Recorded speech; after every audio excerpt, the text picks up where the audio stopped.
welcome. Today we have another video where I show off my latest vintage and second-hand goodies. So this is mostly stuff from charity shops. Today we do also have a couple of things that I picked up from my antiques fairs, so it's a bit more of a mixed one.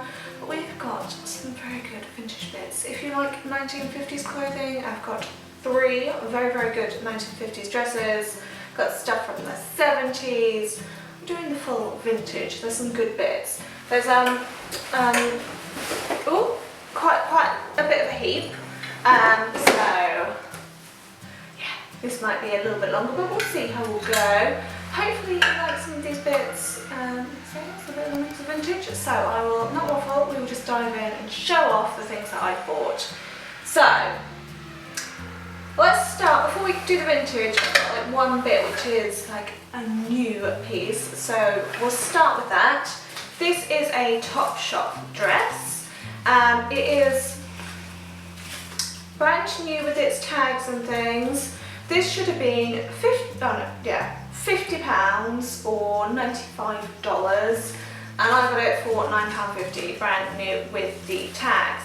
It's a really cute, like 1970s to 1930s inspired little dress. It's in a pretty red and white floral with like a little ruffly detail and cute little buttons and really sweet little puff sleeves. This dress is really pretty. I really like it. I do think it's a bit busted though. I think that might be why somebody bought it and then gave it to a charity shop.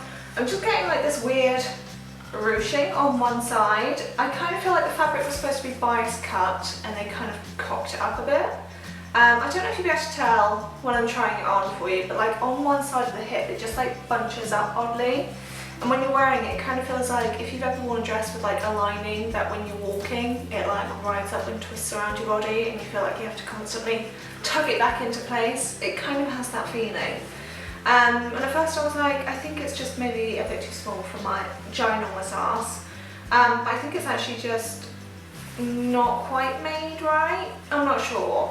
I still think it's a super cute dress, but yeah, something's just not quite right with it. I don't know. I think I need to wear it a bit to figure out if I'm okay with it, you know?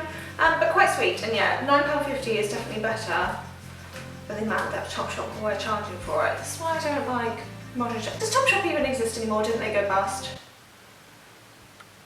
Did they get bought by ASOS? Is that what happened? Ooh, so good.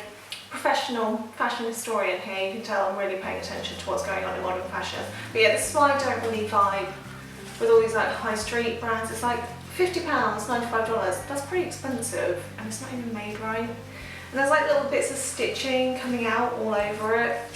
Like there's threads coming out, you know when people moan when they get like AliExpress hauls and stuff and they're like, oh, the stitching is coming out. This is exactly the same, and this is Topshop, so don't love that, but it is a super cute dress. And this one was from Emmaus, who, if you've seen any of these videos before, you know I buy way too much from. So that is our modern dress.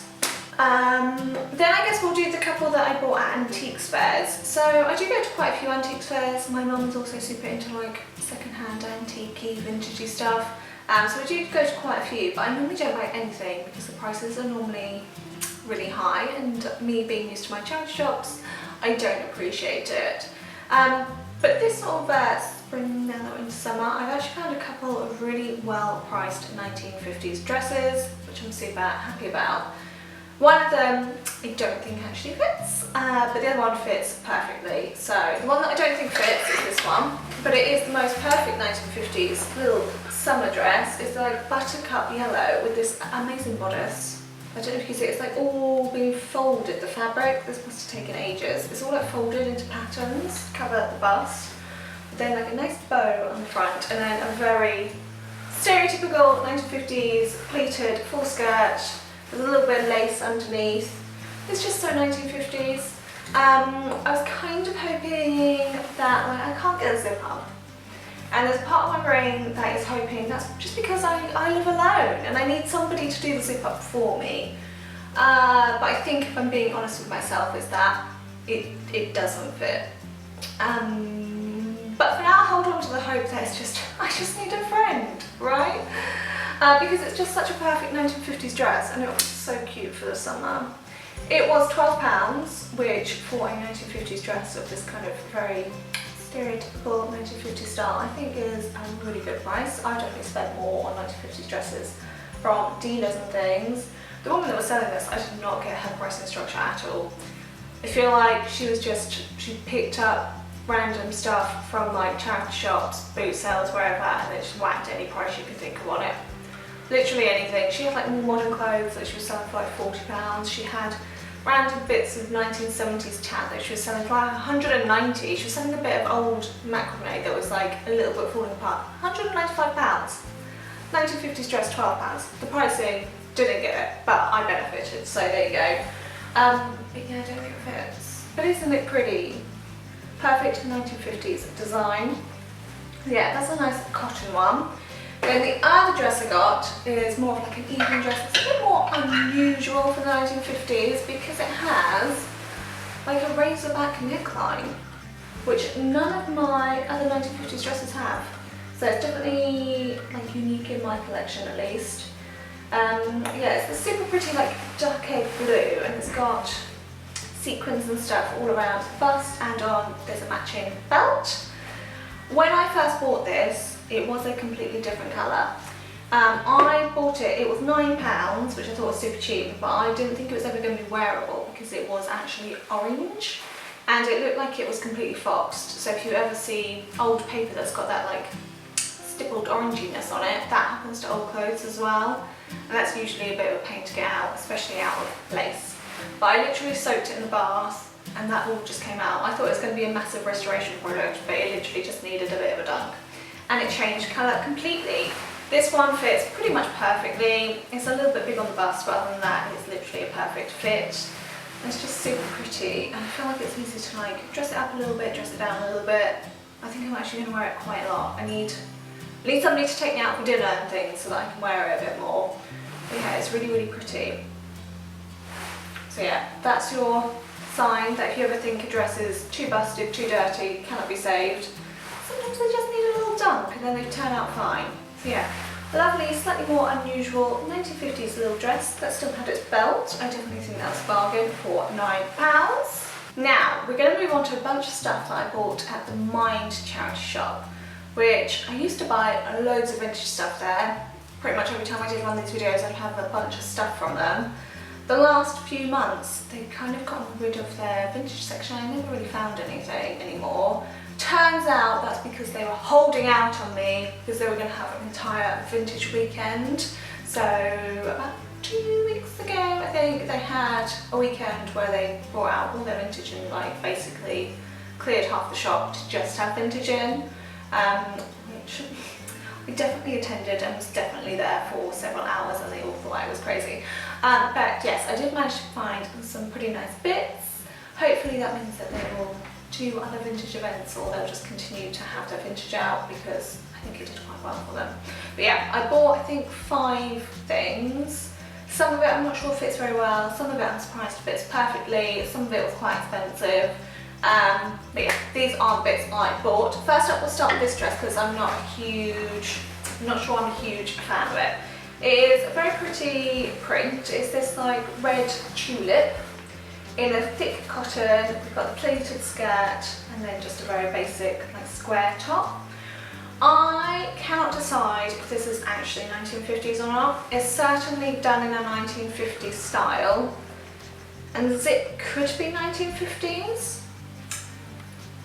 But I'm getting a vibe that it was made later than that, and there's no reason for that other than it just doesn't feel right. Don't know how to describe it to you. There's literally nothing in the construction which says that it's not 1950s. It's all been finished by hand. There's no like stitching which is unusual for the 1950s, and it's quite well stitched for a modern piece. People can't really sew anymore. But yeah, something about the fabric feels more modern, so I'm not sure if this isn't somebody that's made a dress from a 1950s pattern more recently. But it's still quite pretty. Unfortunately, I think it's too big for me. I think it's the bodice is too big, so even when I put a belt on, I'm not sure it really works. But you'll have to let me know what you think, if you think I can pull it off or not. But yeah, I think it might be just a little bit too big. I cannot remember how much it was. at all. It was less than £10, I know. Like 8 or something like that, can't remember. But yeah, I think it might be too big. But let me know what you think of that one. It is a pretty floral and it's quite nice feeling fabric. But yeah, I'm not sure it fits that well. Then I bought this super funky little top. It is a super bedazzled little corset top. Shiny, shiny. It is one of these like Clock House ones. I found like I see Clock House stuff all the time in charity shops. I never usually buy it. But like they're made very like, let's go to the club type clothing, you know. I think this is 1990s, possibly quite early because it's got a bit of that Madonna vibe from the 80s coming through. It's quite like a pointy bralette in there. It's like these geometric sequin patterns on. So it's like silver and black, and they make these like stars on the bubbas, etc. We've got a little tiny, tiny bow on there. But yeah, it was £4.50. I couldn't turn down a bunch of sparkly, sparkly sequins for that price. I'm not sure it fits amazingly. I think the boobs are too big for me, which kind of makes sense. And it is size 40, 14 for 90s, so it's probably like a modern 12-ish, which is a little bit big for my boobs, but there we go. It's just like a bit unusual. I have no idea where I'll wear this because I'm a 30-year-old lady. Nobody's inviting me to the clubs anymore. It's so sparkly. Sparkle, sparkle. So I picked up that one. It was super cheap, so I couldn't say no. Then these are a surprise hit. I bought these mainly because they were just so of their era. I do love a bit of vintage clothing which just screams the era they were made in. We have some 1970s super hot pants. Short shorts, very short shorts, like proper painted on, show us your booty, little short shorts. With these big massive pockets and the high waist, just so like grab your roller skates and your Farrah Fawcett blowout and let's go roller skating. Do you know what I mean? So of their era. These were £4 and I mainly bought them thinking they're just so 1970s, but I would never wear them. But they're £4, so I'm going to buy them anyway. Then I got them while I went home, tried them on, and they fit to perfection, literally perfection. So warning, my butt does hang out and you will see all of my beautiful cellulite and stretch marks, so you're welcome everyone. But they fit so perfectly and they're just so actually kind of cute. So I think I will keep them, even if I'm not brave enough to wear them outside completely. I have worn them outside already actually, to be fair. I wore them to the supermarket the other day. So, sorry world, but my bum is going to be hanging out for the rest of the summer. Don't you think they're just like so 1970s and they fit so well? They're actually really comfy, apart from when you wear them for too long and then they do ride up places, because they are tight and they are short. But yeah, who loves short shorts? We do. Short shorts. How could I say no? I need to get some matching thigh-high socks. I've only got black and grey ones. We need some like dark blue ones so you can do proper roller skating outfits. Yeah, super short shorts. Then my other 1970s purchase was this little dress, which I mainly bought because of the sleeves. Love me a good statement sleeve. This is like a orangey coloured floral print. We've got a little cut out neckline, and then the statement really is those big flappy angel wing sleeves. It is a little bit big around the waist for me, but I think I can make it work with a belt because I think the actual like bust and the sleeves fit really well, so I'm hoping to make it work. I actually don't have any like shorter dresses with big statement sleeves from the 70s, so I was kind of happy to find one. I've got some longer dresses, but I think you'll find those harder to wear, which is why they're a bit easier to find when you are a collector on a modest budget. So it's quite nice to have one which is a bit more wearable, like I would wear this to the office. So yeah, it's quite nice. The print is not my favourite. It's a bit, it gives me a little bit of Dame Edna type vibes, you know? Do you know? But we're not mad about that. She was fat, so there we go. It is that horrible 1970s polyester. You've got to love it. That super sweaty, doesn't breathe at all, kind of uncomfortable polyester.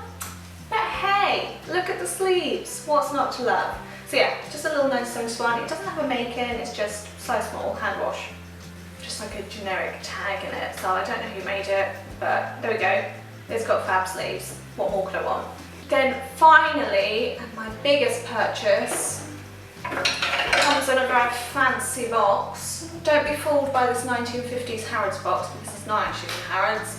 It is instead a 1950s dress from Harvey Nichols. So whoever bought it must have been shopping in some fancy places, because they got a Harrods box and a Harvey Nichols dress. So they were living the life in the 1950s. And this dress, I kind of looked at it, I was like, I'm not going to buy it because it's too expensive. It's a nice design though. I thought about it, I was like, it is a nice design. And then I went back and measured it, and it was kind of my exact measurements. And then the lady in the shop offered to sell it to me for cheaper because I spend quite a lot of money in there anyway, so I ended up with it. So they originally had it down for £65 and they sold it to me for £50. Which is not too bad if you compare it to other dresses made by the same people. It is beautiful lace, slightly off the shoulder with like a ruched bit here. Then on the back, it has this beautiful tulle like cape section that comes off just at the backbone. This was retailed by Harvey Nichols and it was made by a company called Pearl, who I did Google. I could only find really one other dress by them, which was a full-length evening gown, which had this same kind of tailed design on the back. So I guess that was something that was kind of like one of their staples. But I couldn't really find much about them. So if anybody knows, Pearl model, let me know. £50 is a lot of money for me to spend on a dress, but dresses from sort of the late 50s, early 1960s from Harvey Nichols do generally sell for more than that, so it's not too bad. And like I say, it was my exact measurements. It does need just the teeniest bit of a wash because it kind of feels a bit dusty, like some dust has settled on it, if you know what I mean. But otherwise, it is in perfect condition and it fits perfectly.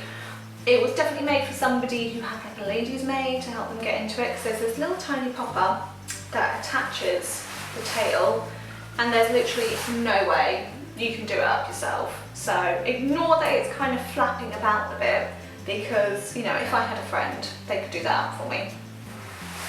But generally just look at the shape, it's just so perfectly of its era again. It's that very late 50s, early 1960s. Somebody went and got some fabulous cocktails or went to a great event in this dress. Like, on the day that I'm given my OBE, which we know I all deserve, wouldn't this be the perfect dress? Or a tea party or something, or anything. When I'm living my high society life, this dress will be well worth it and I'll get lots of wear out of it. Until then, it'll stay in the box because I don't actually have a high society life, but a girl can dream. But yeah, it's just really pretty and I wanted it, so I bought it. But yeah, definitely one of the more expensive pieces I bought. But yeah, I made the mistake of checking my bank balance and I actually had money in there, so I spent it, which is why I should not check my bank balance, because then I might actually save something. But there we go, I just thought it was really pretty. It's come in its nice box so I can keep it nice and safe, and hopefully one day somebody will take me somewhere fancy where I can wear it. But yeah, really pretty and fits perfectly. So that was my little Harvey Nichols dress. In the 50s and 60s, people were so good at sewing, they were making the most amazing things for themselves that you really don't need all the name brand vintage pieces. But if you see one you can afford, then let's together. So there we go, that's a slightly fancier piece. And that is everything I think I've got for today. So I hope you liked some of the pieces I managed to pick up. You'll have to let me know what your favourite bits were, or if there's anything you think is absolutely hideous so that I can never wear it again. But yeah, let me know what you thought. I thought we had some really nice 1950s pieces. It's been quite a while since I bought kind of like good 1950s collector's pieces. I feel like what I sense is that the fashion for 1950s has gone down and people are buying more into the 1970s, which I don't blame them. In case you haven't noticed, I buy lots of 1970s stuff as well. but I do think the prices of 1950s stuff has come down, which is not a bad thing because at one point they were pretty high. So I'm starting to find a few more bits again. And yeah, I think the three, we got that Hobby Mix one, the yellow one, the blue, they're all like really good 1950s examples. So I'm quite pleased with those. Let me know what you thought of them all, if you found anything fabulous in your local charity shops or second-hand fairs, etc. recently. Let me know, I'd love to hear about it. But yeah, I'm not gonna lie, I'm going back to my charity shops after I finish filming this. So I'm sure I'll be back with more beautiful, lovely vintage things soon. In the meantime, I hope you're all having a great day, week, month, etc. And I'll hopefully see you all again soon. Bye everyone!